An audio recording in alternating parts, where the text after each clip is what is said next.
So, picture this: a woman walks into a fancy restaurant, dressed like she's just come from running errands, simple tee, worn jeans, a backpack slung over her shoulder. Nothing flashy, nothing fancy. Sounds normal, right? Except this wasn't just any woman. Her name's Maya Collins. And what happened next? Well, it was straight out of a bad movie, except it was real. And it almost cost a manager her job. Maya stepped into the Silver Fork, an upscale spot in downtown Hamilton, expecting a quiet lunch. But instead of a warm welcome, she got cold stares, especially from Brenda, the restaurant manager.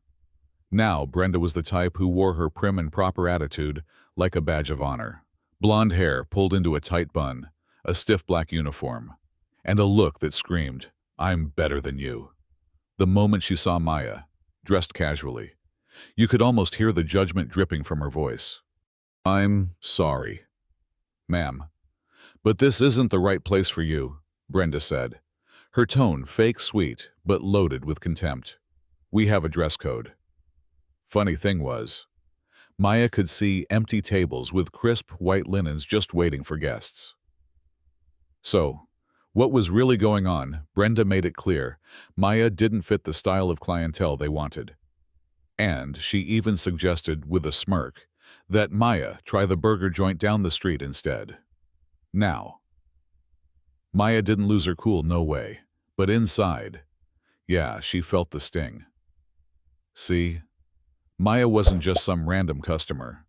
She was the CEO of Hamilton Hospitality Group, the powerhouse behind a chain of luxury hotels and restaurants, including the Silver Fork.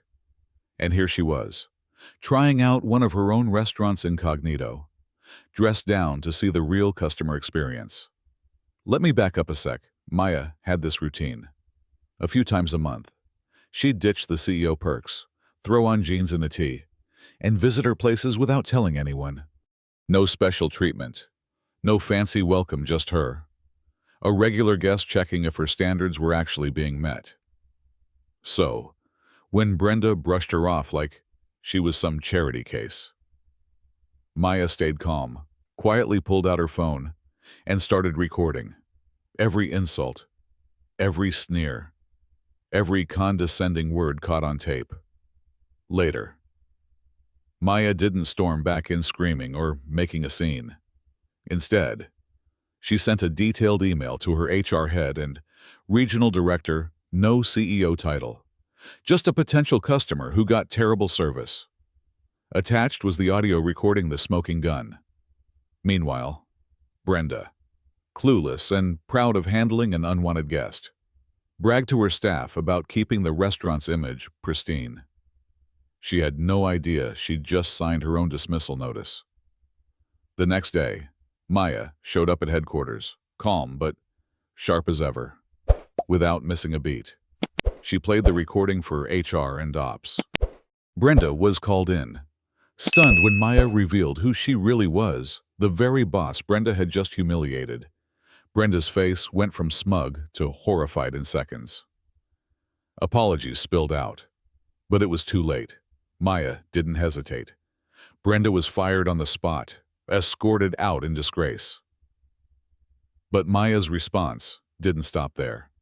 She mandated anti-discrimination training for all employees, set up an anonymous hotline to report bias, and put the restaurant under temporary management until they found someone who understood real hospitality respect for every guest.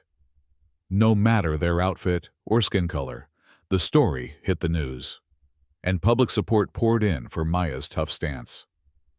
She reflected on the lesson: never judge by appearances, because behind that simple t-shirt and worn backpack might be the person holding your fate in their hands.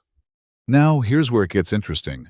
What if Brenda wasn't just a one-off case? What if this kind of prejudice is lurking in places you'd least expect? And how far should a CEO go to protect the dignity of every customer? Maya made it clear, zero tolerance. But is firing enough? What do you think? So, what's your take? Was Maya right to handle it this way? Could Brenda's arrogance be a symptom of a bigger problem? Drop your thoughts in the comments below. I want to hear how you'd react if you were in Maya's shoes. And hey, don't forget to like and subscribe for more stories that dig deep into real-life drama and justice. Because sometimes, the real fight is not just about business, it's about respect.